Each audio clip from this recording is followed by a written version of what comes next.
agenda que va saliendo conforme lo plantean todas las participaciones es grande, es muy grande, porque probablemente estamos tratando de corregir la historia del país, ¿no? Corregir la historia colonial, corregir su estructura y ver cómo la encauzamos hacia adelante.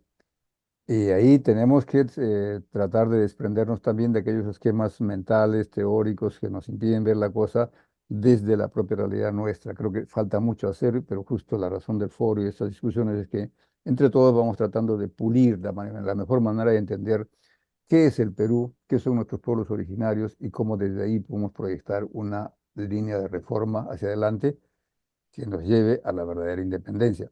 Comento brevemente nomás la pregunta que hacía Salvador, si se puede armar un derecho por fuera del Estado. Este es un modelo que podría sonar para nuestra época un poco utopista. En teoría debería ser posible, ¿no? Que las comunidades puedan regirse como lo hicieron posiblemente hasta antes de la gran federación, la asociación de Ayllos, que fue el Incario, funcionaban con sus derechos regionales, a su derecho costumbrista, en fin, en cada zona. Posiblemente existió, eso no lo sabemos. ¿Hasta qué punto puede hacerse eso ahora? Se parece un poco a la hipótesis de Marx cuando él decía que después de la extinción del Estado iremos a una sociedad de productores libres, ¿no? Un poco incluso llevando la idea anarquista, en el sentido de que las comunidades de productores, cada quien se autorregula, ya no es necesario el Estado, ¿no? Ese modelo teórico sigue siendo un modelo teórico importante, una hipótesis, quizás incluso una línea de orientación, pero para nuestro caso, en el estado actual, esta hipótesis se vuelve eh, no, diríamos, no apropiada en el momento, ¿no? Porque lo que está ocurriendo en el mundo, lo dije de una manera un poco muy breve yo por ahí, es un reacomodo del balance de poderes mundiales. Es decir, el mundo depende de cómo se establece el equilibrio de poderes. Esa fue la gran discusión que se tuvo en el Congreso de Viena, ¿no? Cómo manejar el balance de poderes para que no haya la hegemonía de uno. Y entonces lo que tenemos ahora es una reestructuración del balance de poderes del mundo. Ahora, si en ese balance de poderes las comunidades pudiesen participar con igual poder, podrían plantear que, por ejemplo, se mantenga un espacio para el derecho consuetudinario. Eso no es posible hacerse si no lo hacemos a través del Estado. Es decir, en este punto, el reacomodo de poderes mundiales va a ser necesariamente a través de los Estados. Lo que quiere decir que las comunidades tienen que por el momento asociarse, tienen que hacerlo desde el Estado. Tenemos que ver cómo desde el Estado podemos crear una esfera de funcionamiento de los derechos consuetudinarios de cada comunidad en alianza con el derecho estatal para poder participar del balance de poderes mundial, porque sin ese balance de poderes, la viabilidad de cualquier experiencia de desarrollo regional, estatal o comunitario no es posible, ¿no? Entonces, teóricamente el modelo es aceptable, en la práctica necesitamos avanzar dando pasos intermedios y esto pasa por una alianza eficaz con el actual Estado. Es más, por una participación de las comunidades en el Estado para a partir de ahí plantear una estrategia de renovación del derecho. Eso es lo que podría decir respecto al punto. Gracias, ¿no? Muchas gracias, Leonardo Sánchez. Efectivamente, yo a partir de eso recomiendo que vean tenemos en YouTube que está colgado la exposición del doctor Alejandro Rosillo, que justamente toca parte de este tema, es decir, de qué manera México ha logrado desarrollar una política frente a las poblaciones originarias, bastante interesante, ya que va a ser aprobada antes de la salida de López Obrador, se aprobó en el Congreso todo un paquete de medidas que suena muy interesante verlas, porque es un ejemplo de lo que el Estado puede hacer para poder empoderar a las comunidades originarias y desarrollar un contrapoder efectivo, empoderarlas para que puedan ser realmente reflejo de lo que es el Estado nuevo en México. Y creo que ese es un avance sumamente importante. Vale la pena que vean. Está en el YouTube, en el repositorio como Grupo Emancipador. Busquen como Alejandro Rosillo, ahí va a poder encontrar esto. Adelante, este Pilar.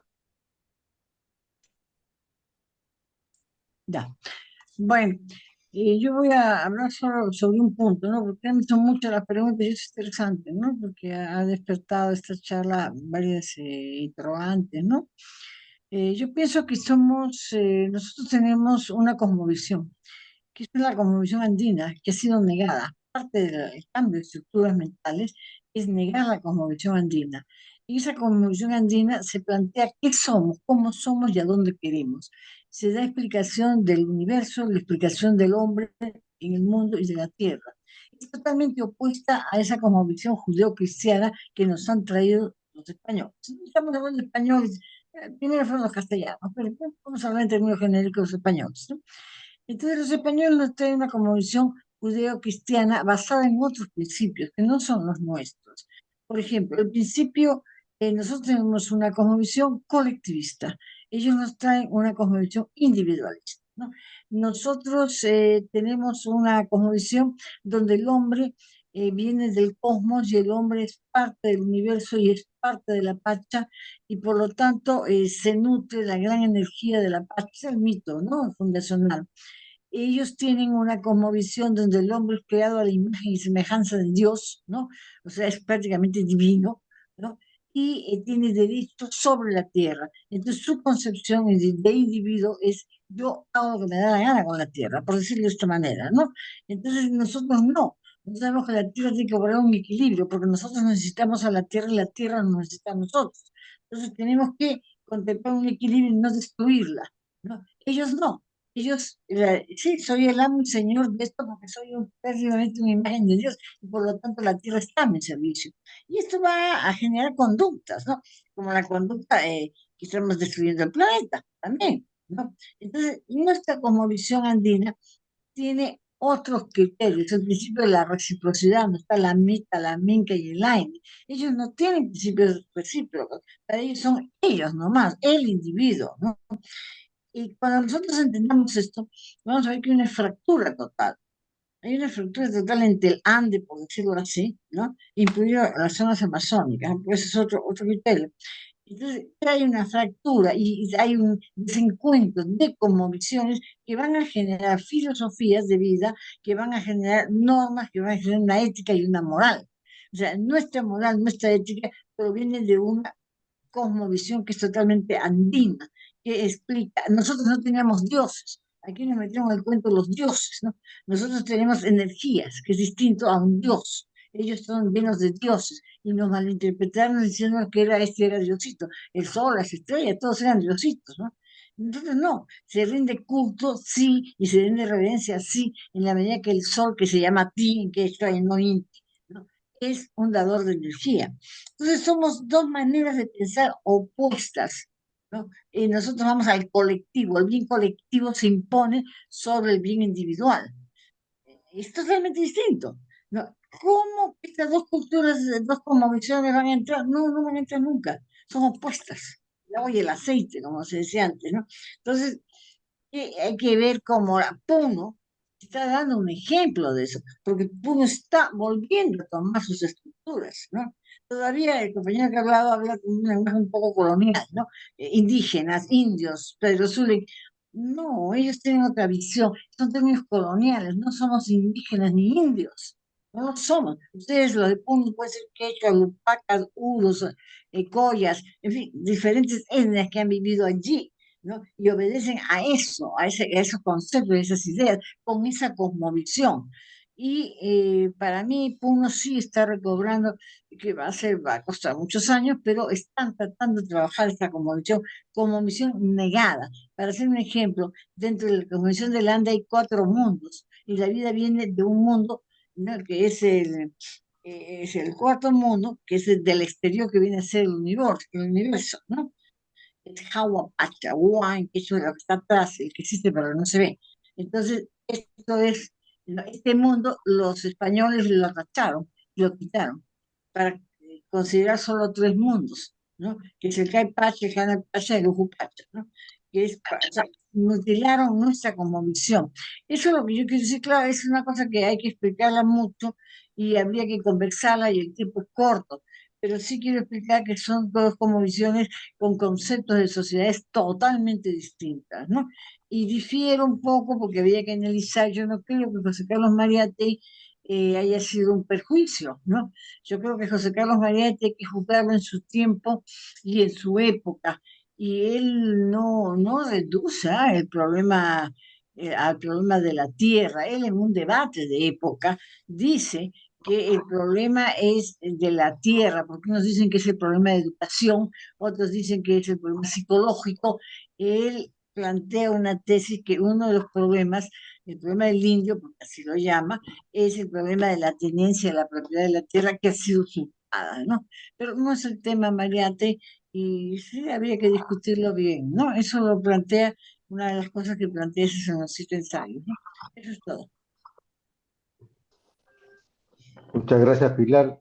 Me recomendamos puedan también ver el libro de Pachacute de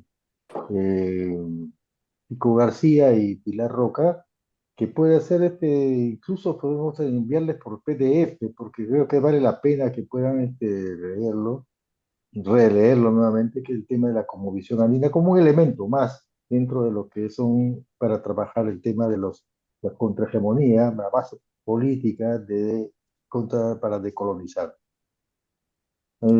Podemos a lanzarle el enlace, pero los que quieran solicitarlo, por favor, llamen al teléfono que tenemos de contacto para que puedan leerlo. Mensaje final de Héctor Beja. Y cerramos Hola, ¿qué con eso tal? el programa. Me imagino que me están viendo y escuchando rápidamente porque Sí. ya es bastante tarde. Quiero complementar algo que dejé de decir en mi primera intervención. A propósito de la pregunta sobre los dominicos y los jesuitas.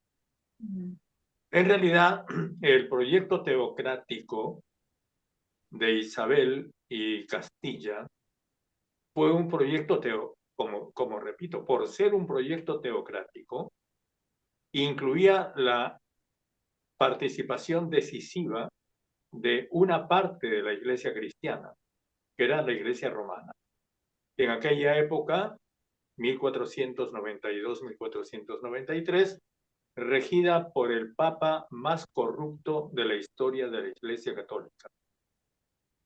El señor Borja, que pasa a la historia como el Papa Borgia, Alejandro VI.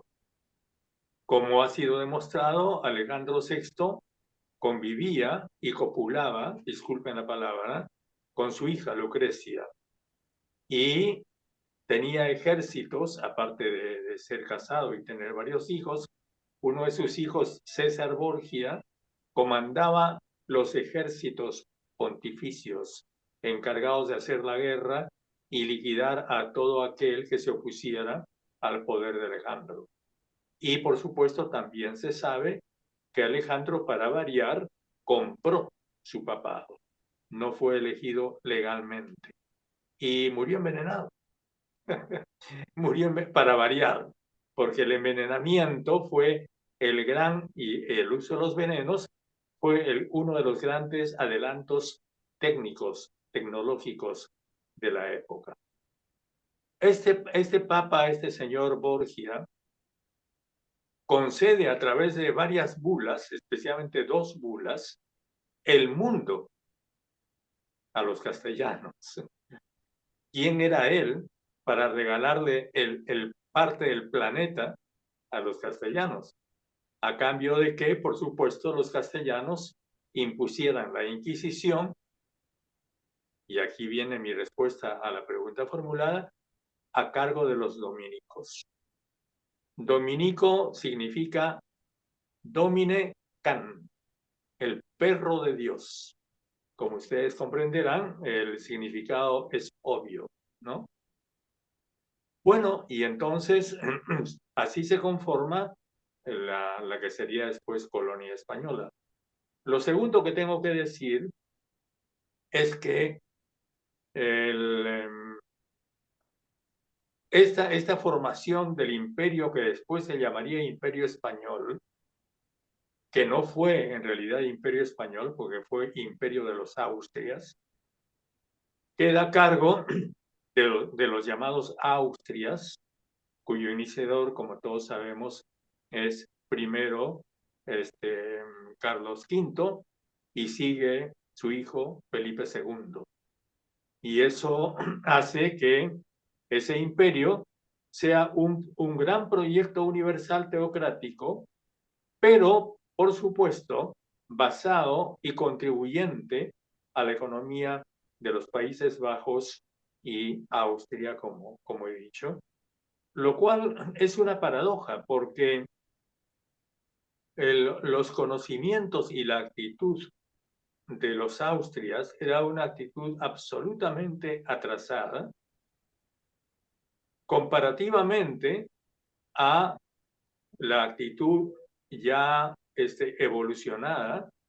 Ya sabemos que, por ejemplo, en Rotterdam estaba Erasmo, que era uno de los grandes sabios de la época, y a pesar de que el poder económico estaba centrado en toda esa región, eso no se tradujo en una, digamos, en una naturaleza más abierta y moderna del Imperio Español. Eso es algo que tenía que decir.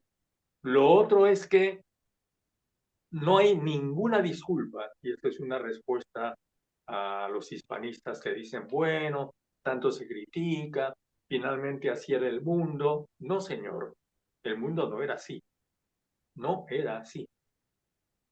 En 1200, los venecianos, Marco Polo, había llegado al reino de Gran Khan, a la China de la época. ¿Se le ocurrió conquistarlos? No, se entendieron. Y desde aquella época los venecianos comerciaban con el Gran Khan y tenían relaciones con él. Muchos siglos antes, los fenicios se habían movilizado y puesto factorías prácticamente en todo el mundo conocido. ¿Se les ocurrió conquistar, matar gente? De ninguna manera. Esos mismos siglos, los chinos seguían comerciando con la Europa de la época y lo habían hecho desde la época de Roma. Las matronas romanas vestían con sedas chinas. ¿Se les ocurrió a los romanos conquistar a los chinos? ¿O a los chinos conquistar a los romanos? De ninguna manera. Es decir, no hay ninguna justificación para el saqueo terrible, monstruoso, que ese imperio teocrático hizo en América. De ninguna manera. Y esa es una respuesta que siempre tenemos que tener frente a los hispanistas. Ahora, eso significa que cuando hablamos históricamente de las relaciones entre los Austrias y su imperio y América, no nos olvidemos que estamos hablando de una parte del mundo. Porque ese pensamiento occidental al que Pilar y Luis se han referido, en realidad ignoraba el gran pensamiento de la época, que no era el pensamiento occidental, era el pensamiento chino y el indio, el pensamiento oriental y también el de la Iglesia Ortodoxa Oriental, quizá el lugar más civilizado de la época, que era Bizancio, y cuya civilización se extendió hasta la actual Rusia. Entonces el mundo era mucho más complejo de lo que pensamos, y si a eso le añadimos aquellas pequeñas potencias europeas, pequeñas en la época, y que después ya no serían tanto, que habían sido marginadas y discriminadas en esta negociación criminal entre Alejandro VI e Isabel de Castilla. Es decir, los ingleses y los portugueses. Los ingleses le harían la guerra durante 300 años a España. Esa guerra es ignorada por la historia convencional. Fueron 300 años de guerra, hasta que, como sabemos, Inglaterra triunfó. Y triunfó a través de la independencia, porque, perdón, mis queridos compañeros, fuimos independizados por Inglaterra, con la plata inglesa, los militares ingleses y los jefes ingleses. Entonces, y eso nos abrió ya totalmente al capitalismo llamado moderno. Es decir, nos modernizó, pero en realidad no alcanzó a modernizarnos, ¿por cierto? Porque como sabemos, tanto la actual España, heredera de Castilla, como nosotros mismos, todavía somos en gran parte una población medieval que vive en la Edad Media. Una última cosa que es interesante anotar, fortaleciendo la exposición tan interesante que hizo Luis. No nos olvidemos que cuando Thomas Jefferson toma la iniciativa de que, esto es antes de la Revolución Francesa, 1776, muchos años antes de que los que serían Estados Unidos tuviesen una constitución, ¿cuál es el modelo de él? Y lo dice explícitamente, ahí están sus discursos, son los iroqueses. La democracia no la inventan los griegos. Los griegos inventan la república. Recordemos el clásico libro de Platón sobre la república. La república no, lo que Platón describe como república no es una democracia. Tampoco la inventan los franceses. La Ilustración francesa vendría después o simultáneamente. Es una invención de los iroqueses, porque los iroqueses tenían congresos, participaban las mujeres, gran parte de las comunidades iroquesas eran gobernadas por mujeres, y los iroqueses eran un pueblo grande que habitaban los Estados Unidos. Claro, después pues fueron exterminados como todos los pueblos del norte por los ingleses. Pero es muy interesante establecer eso porque es otro episodio también desconocido por la historia convencional. Y finalmente los jesuitas. Los jesuitas se las ingenian, como sabemos, para llegar tarde. Ellos no querían comprometerse en el exterminio de América. Tenían otro punto de vista. Y llegan mucho después de los dominicos. Y llegan renunciando a ser acompañados por soldados. En los primeros contratos y convenios que los jesuitas hacen para evangelizar América, establecen claramente que los sacerdotes jesuitas nunca serán acompañados por soldados.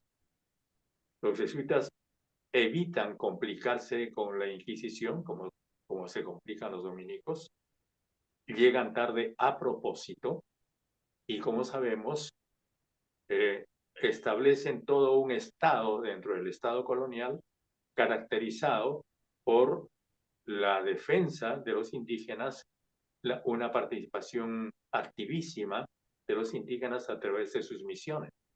Y las misiones jesuitas, como sabemos, cubren todo el oriente de la actual Bolivia y gran parte del actual Paraguay. Y ellos crean ahí un estado caracterizado por la ausencia de dinero y la colectivización del trabajo. Que por supuesto ese estado sería prohibido cuando los jesuitas son expulsados y los guaraníes serían,